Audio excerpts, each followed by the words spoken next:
This video is sponsored by Surfshark, eating other VPN deals alive.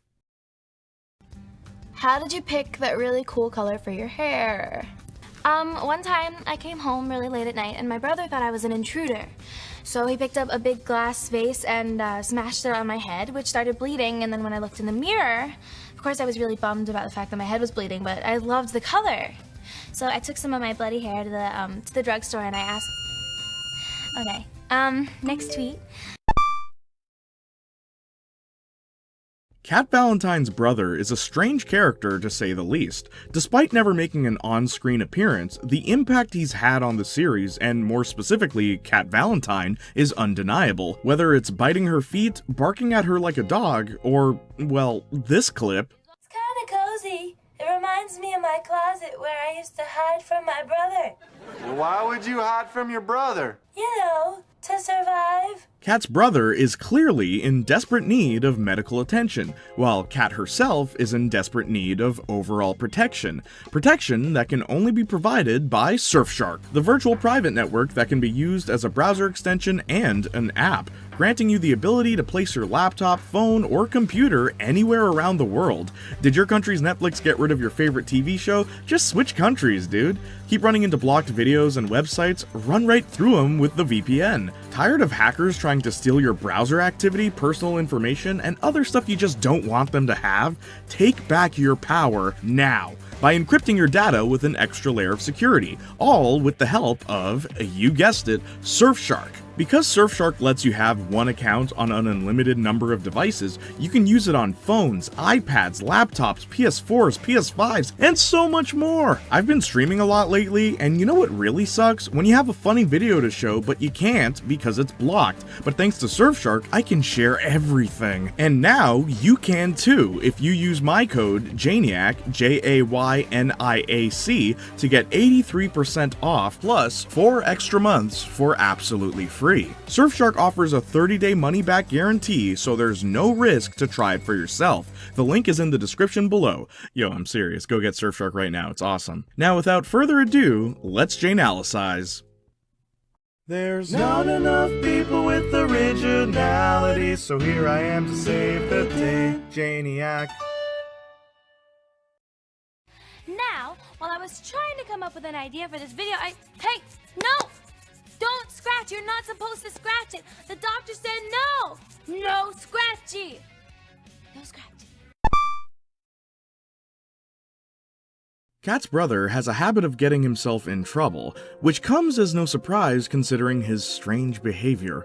He once painted himself purple for a job interview, he has a habit of trying to cut his own hair off, and apparently, he's used the front lawn as his own bathroom on multiple occasions. Obviously, incidents like these have caused a serious rift between himself and his family. My brother got shot by a clown. Why? Because my brother kept poking him and saying, "What you gonna do about it, clown? Huh?" Did I mention the clown was my cousin Jesse? Which brings us to an interesting aspect of his character. Cat's brother has been through a great deal of physical trauma, both intentionally and unintentionally.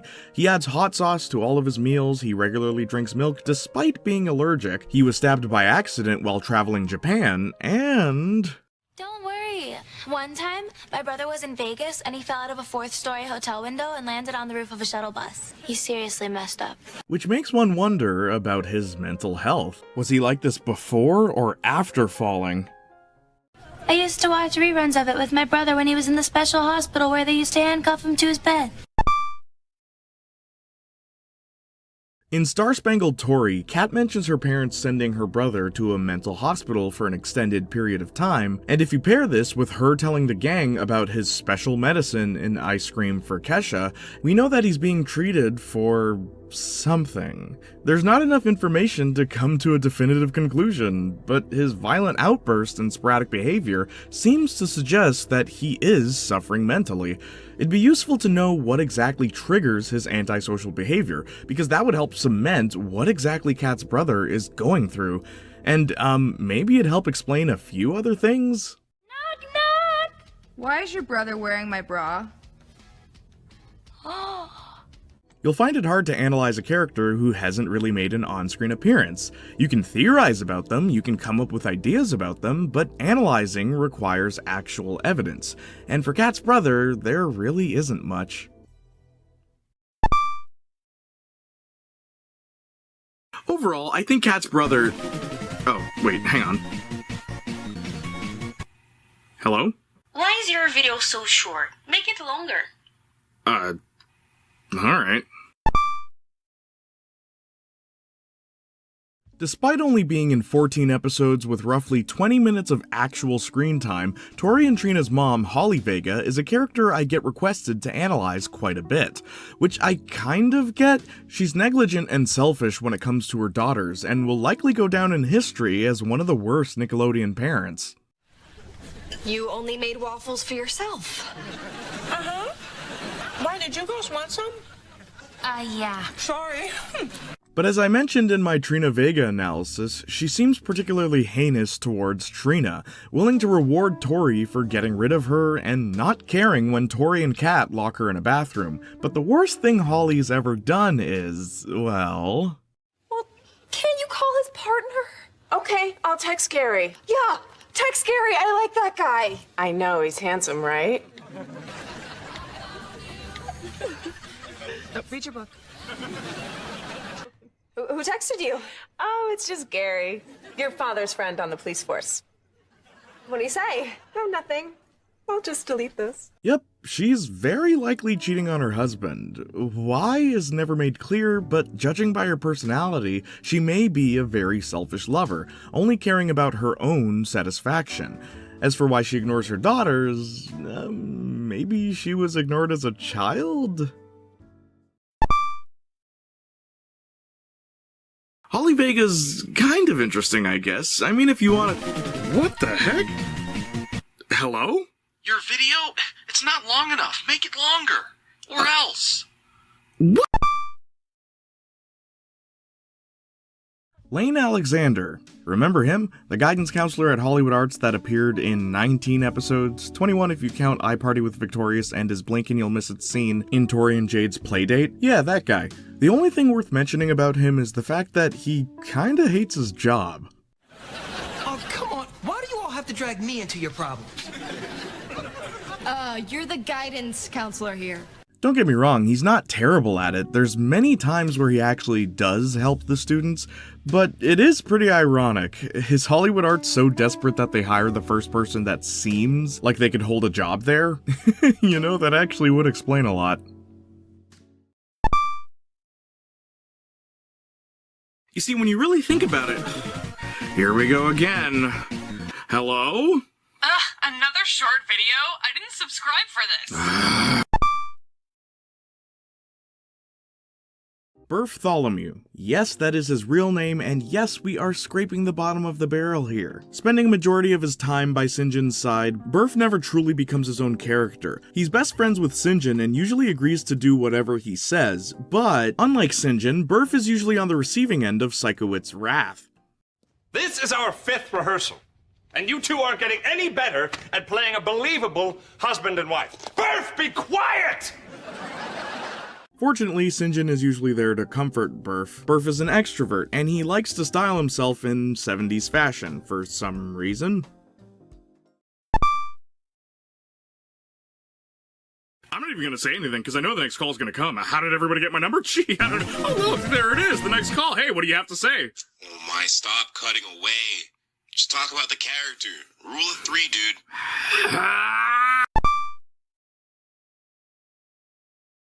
Beck's RV. It's dirty. Beck lives in it because he doesn't want to live with his parents, and it's called the Silver Streak because he called it that. A lot of the signs shown in the background of the RV are things that you could typically find around a construction site. It's possible that his parents have something to do with that, or maybe that's one of his interests or passions. Maybe he just likes the retro vibe and the look of it. We'll never know, but what we do know is that Beck is so bad at keeping it clean that he actually hired someone to clean it for him. Regularly. The RV goes through multiple changes as the series progresses, the most notable being the windows that change their orientations. Your videos are so short, the highlights. It leaves me room to think about my life, and I don't really want to do that. What do you want from me?